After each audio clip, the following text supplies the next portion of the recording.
unveiling the shocking secrets of this Black warrior queen. Black History Exposed. In a time when women were not seen as warriors, Queen Nzinga of Ndongo and Matamba defied all odds to become a powerful leader. She showcased remarkable skills as a diplomat, a ruthless strategist, and a master of disguise. Her story is a testament to strength, courage, unwavering defiance, and brutal bloodshed. From killing her blood brother for the throne, to owning a male harem and making them fight each other for a chance to sleep with her every night. We'll be discussing the deadly and sexual exposures of this Black warrior queen. The end will surprise you. The early life of Queen Nzinga.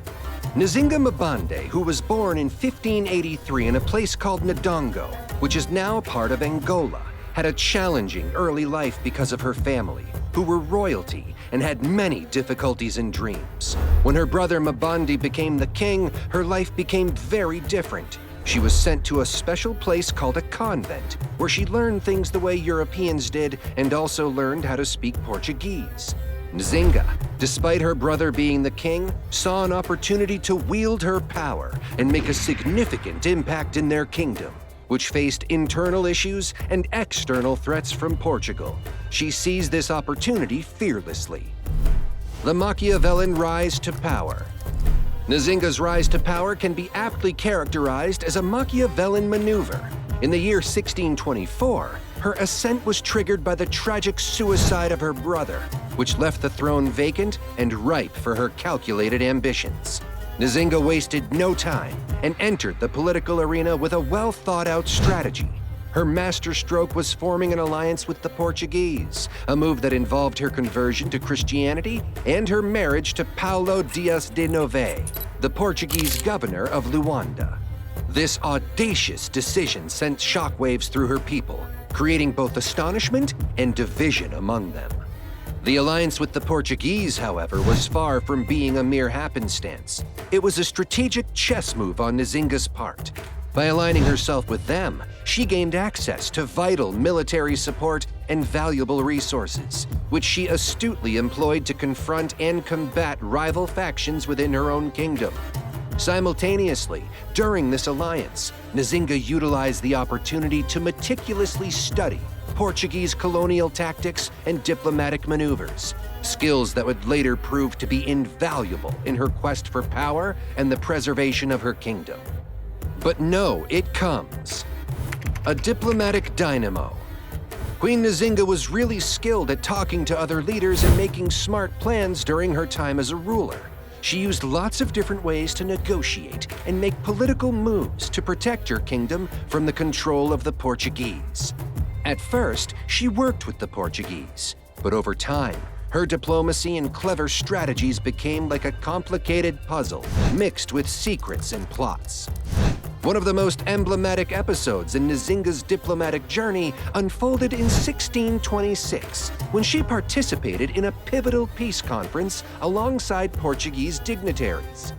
In a moment of audacious defiance, Nzinga staunchly refused to assume a submissive posture by sitting on the ground, a customary symbol of submission.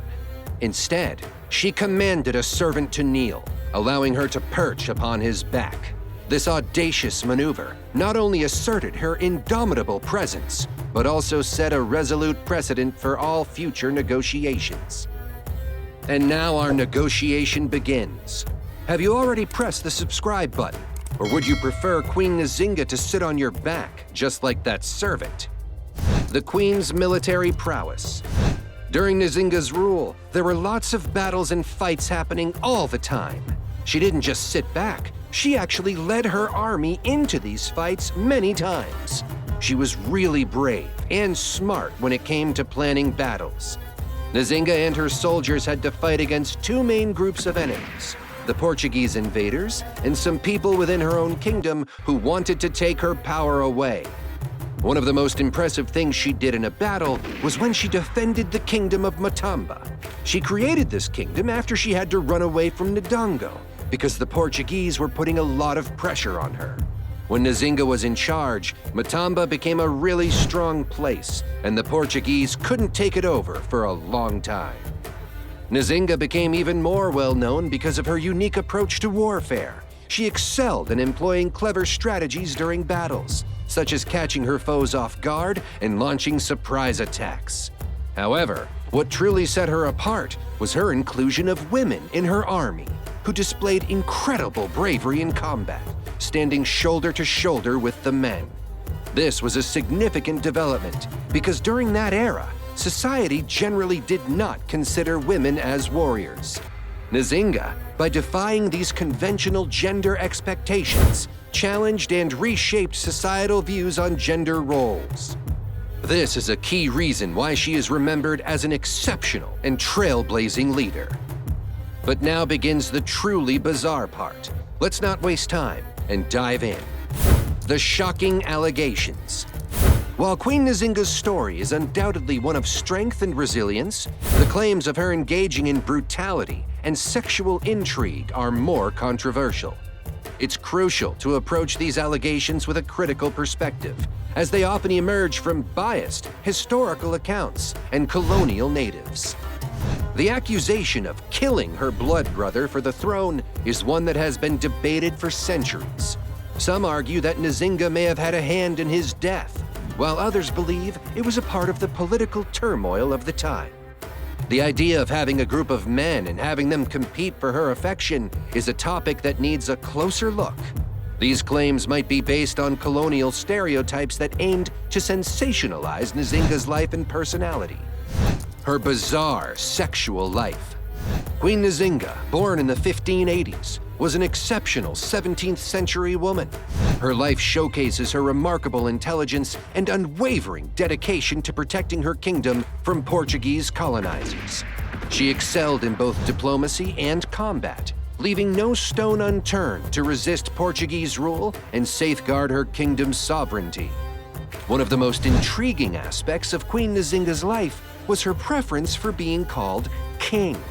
This choice was not merely a matter of semantics. It symbolized her pursuit of empowerment and equality in a society dominated by men. Nzinga's harem, a place typically reserved for female companions, was another facet of her unconventional life. She had around 80 male wives in her harem, and what made this even more unique was that these male companions dressed like the other women in the palace. This blurred the gender lines in a society where rigid gender roles were the norm.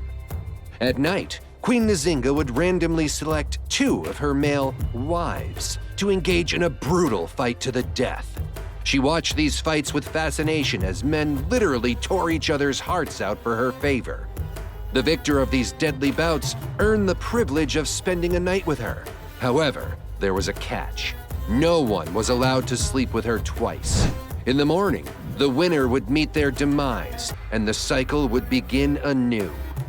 This practice might seem shocking by today's standards, but it underscores the power and authority Queen Nzinga held over her court, and her willingness to assert her control in unconventional ways.